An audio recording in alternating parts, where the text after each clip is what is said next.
The oldest versus the newest tube lines. How accessible are they and what's the difference? Hi, I'm Eliza, a disabled content creator from London, creating content all about lifestyle thing, London and disability.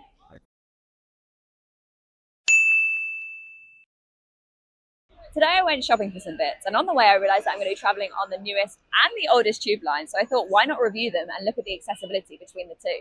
How accessible are they? What's the aircon like? Are the seats even comfortable? I'm going to review each category out of 5.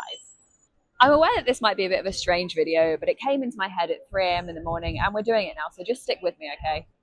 So, information about the oldest tube lines. Built in 1863, the Metropolitan line wins the prize for being the oldest tube line open to the public between Paddington and Farringdon. In fact, I can even go a step further and let you know that it was the first urban underground railway in the world. It was built due to a growth of people wanting to live in the suburban areas such as northwest of London, Buckinghamshire, Herefordshire and Middlesex, dubbed the Metroland in the 20th century. A chance to make money was spotted with Metropolitan Railway promoting dream homes in the countryside, while also promoting their fast train services in and out of London. By 1919, Metropolitan Railway moved into real estate, developing housing under the name Metropolitan Railway County Estates Limited. What is the newest tube line? Now, I'm a little biased, but this is my favourite tube line, the Elizabeth line. Okay, I'm aware the Elizabeth line technically is not an underground line. It falls under a train line. It doesn't use the tube's infrastructure. It uses instead a great amount of National Rail's infrastructure. However, it's on the tube map, and when you type into Google the newest tube line, it comes up, so we're rolling with it. The Elizabeth line was opened in May 2022 during the Queen's Platinum Jubilee year. Work began on the line in 2009 with a completion date due for December 2018, but was pushed back because we had COVID delays. The line was developed by Crossrail and is a lovely purple colour, and 1 million people travelled on the Elizabeth line in the first week of operation, and 200 million passengers journey on the line every single year. Before we start, I'm going to talk about the different categories that I'm going to rate them in, and I'm going to rate each category out of 5. So let's get into it.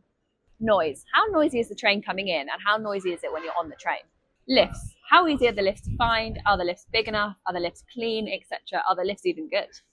Signage and wayfinding. How easy is it to navigate the station? Is it easy to find out where I need to board, etc.? Are the signs visible and easy to find? Temperature. Is the tube a comfortable temperature? Do I feel comfortable when I'm in there? How accessible? How many of the stations on the tube line are actually wheelchair accessible? And finally, comfort. How comfortable is it for me to get on the train and to park my wheelchair? Okay, let's go and get on the Metropolitan line. Okay, so fairly complex lift map here, but only 2 lifts to the platform, which isn't too bad. Once in the station, the space is nice and open and the wayfinding is fairly good.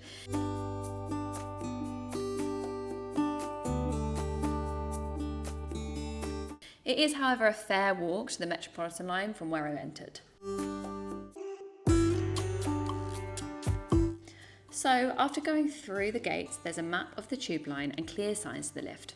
This is going pretty well for the oldest tube line. The second lift was a bit small. This resulted in a queue to use it.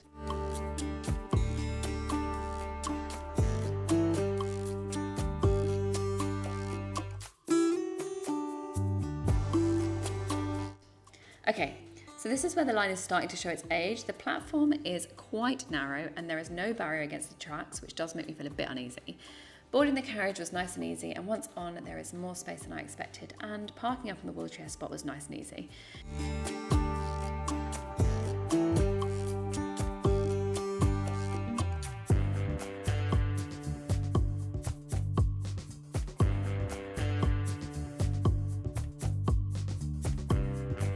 It's fairly quiet on the train, but there's a small gap when getting off.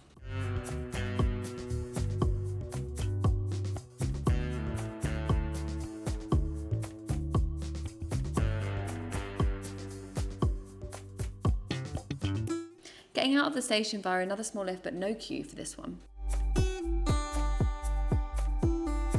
Okay, let's get to the scoring. Okay, scoring each category out of 5. Noise. Loud, but not the loudest train that I've been on, so a 2 out of 5. Lifts were easy to find, but there was a very complex lift map, so a 3 out of 5. Signage, it was very well signposted and easy to find, 4 out of 5. Temperature, a good temperature, which is rare on the tube, so a 4 out of 5. How accessible? So only 13 of the 34 stations are step free. So 1 out of 5. Comfort, large carriage and easy to sit in the wheelchair section, a 4 out of 5. What about the newest tube? Okay, so I got the Elizabeth line from Farringdon. There was a bit of a queue for the accessible gate. I do think that they could have more of these here, as it's such a big station and lots of tourists with suitcases do travel through here. The entrance is nice and open and makes moving around very easy.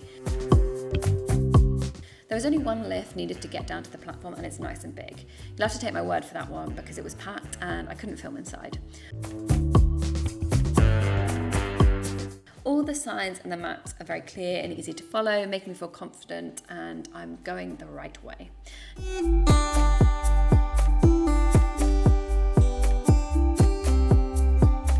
Now on the platform, the Elizabeth line really shines. Super wide platforms with barriers against the rails, making moving around in my wheelchair super easy, and multiple clear lines for the wheelchair boarding section.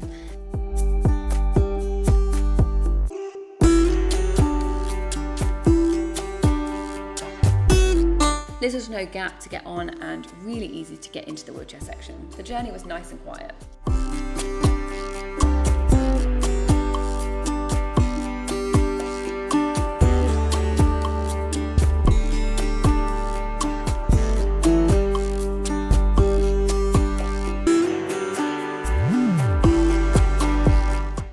Getting off at Canary Wharf does require 2 lifts to exit, but they're nice and big and I always find them quiet.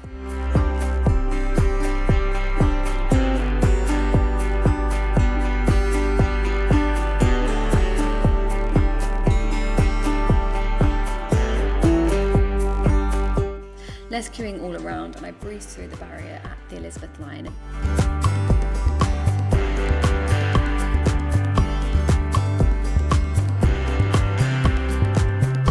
And the Elizabeth line also strategically places seats by the lift so that you can rest while waiting for the lift to arrive. Let's get on to the scoring. Okay, scoring each category out of 5. Noise, it's very quiet coming in and I love it, and that's a 4 out of 5. Lifts, big easy lifts and easy maps, 5 out of 5. Signage, easy to find but some were ripped off, so a 3 out of 5. Temperature, nice and cool on the tube, 5 out of 5. It has aircon. How accessible? Every single train station is wheelchair accessible, so 5 out of 5. Comfort, really easy to navigate, 5 out of 5. So now we have all the scoring, let's have a look at how they compare. 27 for the Elizabeth line and 18 for the Metropolitan line, which isn't actually as bad as I thought it would be for the Metropolitan line. So the Elizabeth line, surprise, surprise, in my opinion, is better. Have you been on any of these lines and which ones are your favourite? Thank you so much for watching this video. I'm so pleased to have you here. If you do want to support me, you can sign up to my Patreon in the link down below to be able to get early updates, early YouTube videos and behind the scenes content. You can also follow me on my social medias at Disabled Eliza across all platforms. Thank you so much for watching. Make sure you give it a big thumbs up and subscribe down below and I'll see you in the next one. Bye!